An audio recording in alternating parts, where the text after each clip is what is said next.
Hey, what's up guys? This is Johan, and on this video I'll be doing an unboxing and a quick little overview of the Marineland Magnum internal polishing canister filter.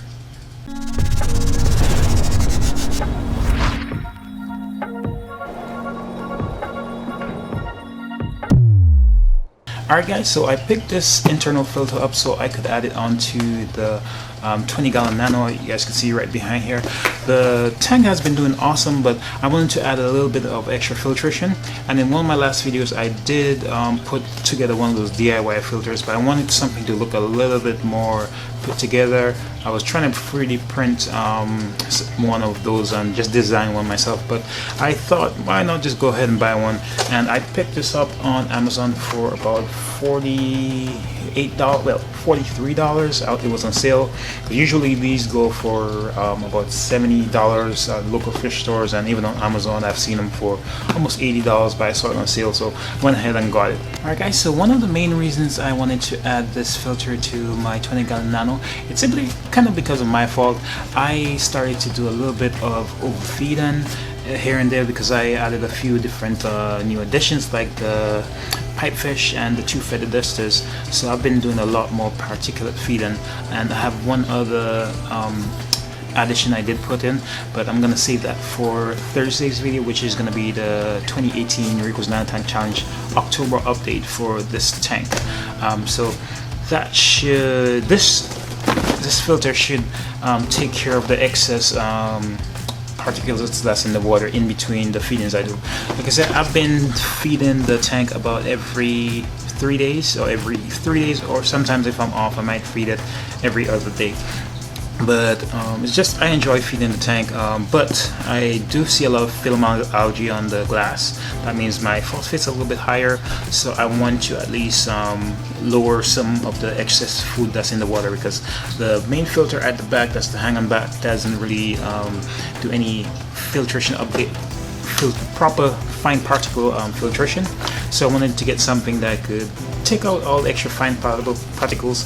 I'm not going to run this 24/7. It's going to be every day after I feed the system, so every 4 days I should run this, just to get rid of any excess particles that the inhabitants don't take care of. Alright guys, so here is the 20-gallon Nano. I did a little bit of a close-up. You can see all the bubbles right there. That is algae that's on the glass, and you can if you look at these euphyllias, how it kind of looks a little bit hazy.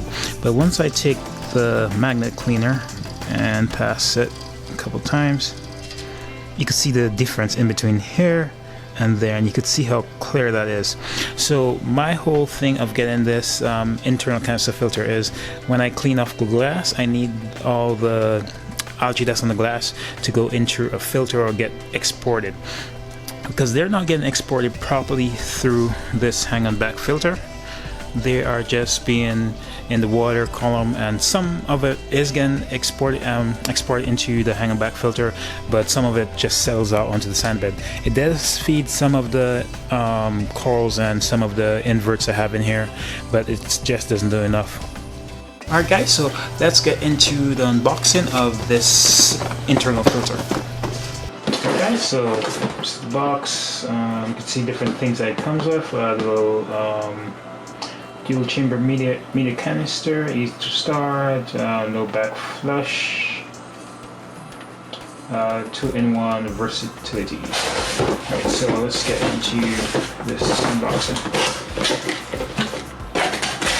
Alright, so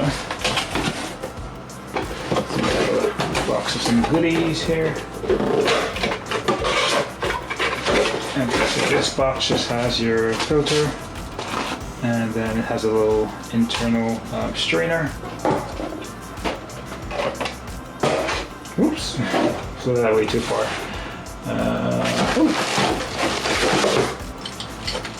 This one is the mounting suction cups and some other things. We'll get into that.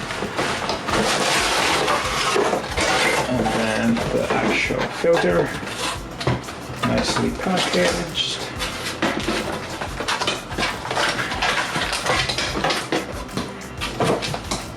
Oh, this is directional. I'll test that a little bit more. And then it comes with some carbon as well. And then your instruction manual. Alright guys, so pretty much here you have everything that comes in the box. A little bit of carbon, extra paw filter, and this little strainer that goes inside paw filter, inside this fine mesh filter. Then you have the attachments for the nozzle out front, and then you have this for your suction cups. So there's 3. Let's put one on. Yeah, a bit tight to get on, but just a little bit tight, but that's cool. At least it won't give out. But I still have to be careful because a lot of the suction cups that we get in salt water, they basically just after a while just fall off, and you have to basically put the suction cups and soak them in hot water again so they could get their rigidity, or not rigidity, but get their flexibility and their suction cuppiness. Another word, but oh well. Get the suction cup back. Alright, so that's that. And I think, yeah, oops. So this just simply slides on back here, and that should hold it in place. Okay. So now this head, I was playing with it earlier. There goes the filter. I was playing with it earlier. This is adjustable, so it goes left, right. Yep, and take this off. I think you twist off. Yep. And then, oh, in here you have the other second filter with your dual stage if you want to do carbon and say GFO, or if you're in the carbon and some other like mechanical, not mechanical, I mean if you want to do some biological filtration, you could do this, but I won't be using this for any biological filtration, mainly strictly mechanical. And if I want to do any polishing of the motor, I might add this. I will not be putting any GFO in this 20 gallon nano, so it'll be pretty good. So let's put this aside. Alright, so let's take a look at the pump. I think this is one of those MaxiJet pumps or something. And I think to clean, I was reading the manual, so you could twist it all the way to the right. Oh, is that? Twist it all the way to the right. Yep, and that pops it off. Then you take this off, and that's the nozzle, and then you can simply pull this off, and there is your pump and your propeller. So you could easily clean this out. You just slide this back down in. So it sits, so the seams sit right in, and then you push this back in here. You line it up, so in here there's a notch here and a notch right. There's a notch here and a notch right there. Oops, off the camera. There's a notch here and a notch right there, and then there is a space that's right there, and another space right there. So you just line up and you put it in place, and once it hooks it, it's good to go. Alright, so now it's time to try this out and put this on the 20 gallon nano. So another thing I saw was this little attachment. So this basically comes onto here, and then you could direct your water flow. Oh, let's get this in here. Don't want to break it. Okay. So now you could direct your water flow if you want it more up at the surface, or if you just want it to come straight out, and it's going to be a wider flow as well. So up, up, up, or just a wider flow. And it has this nice little separator that allows it to separate the water right in the center.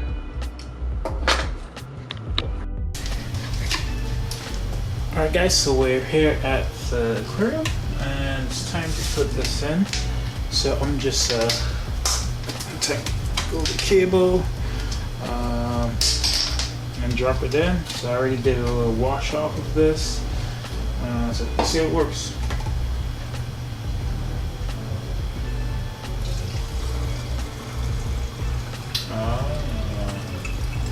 Okay, so I was wondering how the water got into it.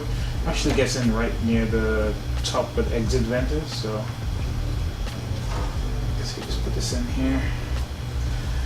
Only thing I don't like about it, it takes a lot of real estate, and so I definitely will not be running this 24/7, just every 4 days, just to get me an extra bit of clean. So right there, it takes off a good quarter of the tank, I guess. I was thinking of maybe I could put it to the side and run it a little bit different, but you know, it is gonna require a lot of real estate, so I'm just going to not put it in. I just run it every 4 days like I was planning to. Alright guys, so let's give this thing a try. First off, let me start cleaning off the glass, get some of the algae floating, get it out of the way. You can see how much cleaner the tank actually looks now that I clean it. And it's like the water is already clear, so I probably don't even need. I just need to probably daily clean up the glass to export the algae. And that just means my phosphates are really high. Alright, so this side is clean. Let me go ahead and turn the filter on. Oh, too much power.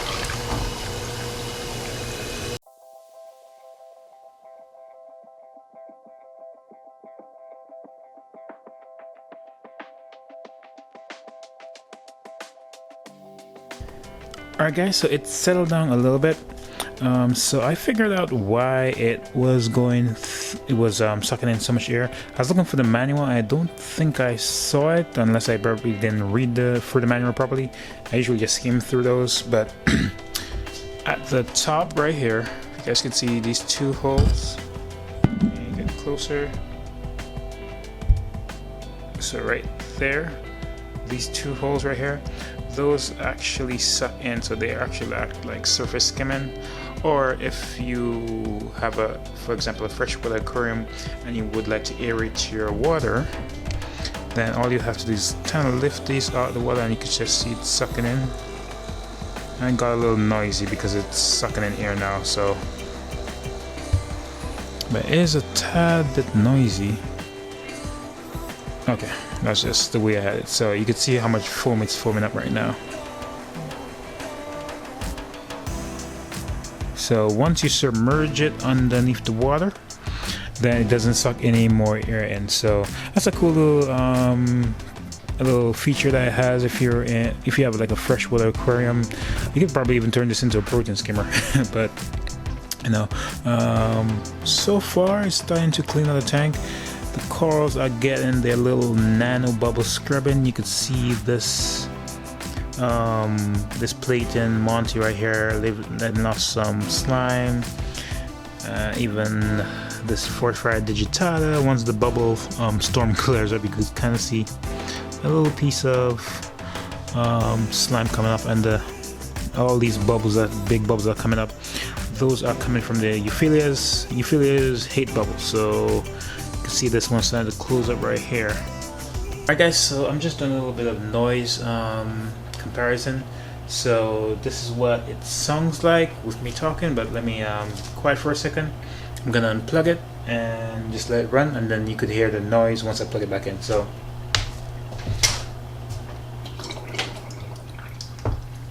this is it unplugged.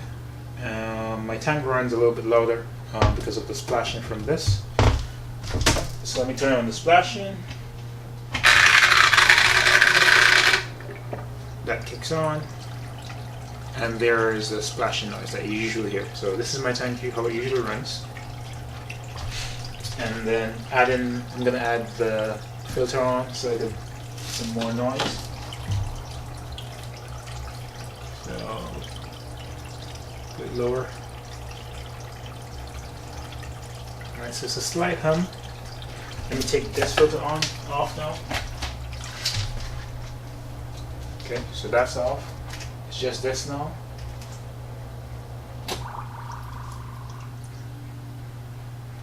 So this is pretty much quiet besides some external noise. I think the pump for the 75-gallon nano is going. So plug this back in again. So this is just ambient noise. Just a nice little hum. Once you let all the air bubbles that come out, if it sucks in any air, that's when it starts to get really loud. So if there's no air at all in the canister filter, it works pretty well. There's a slight hum, so that's something you gotta get over and take into consideration with this. Alright guys, that pretty much wraps it up for my quick little overview of the Marineland Magnum polishing internal canister filter. For the most part, I think I would like it with the way I'm going to use it.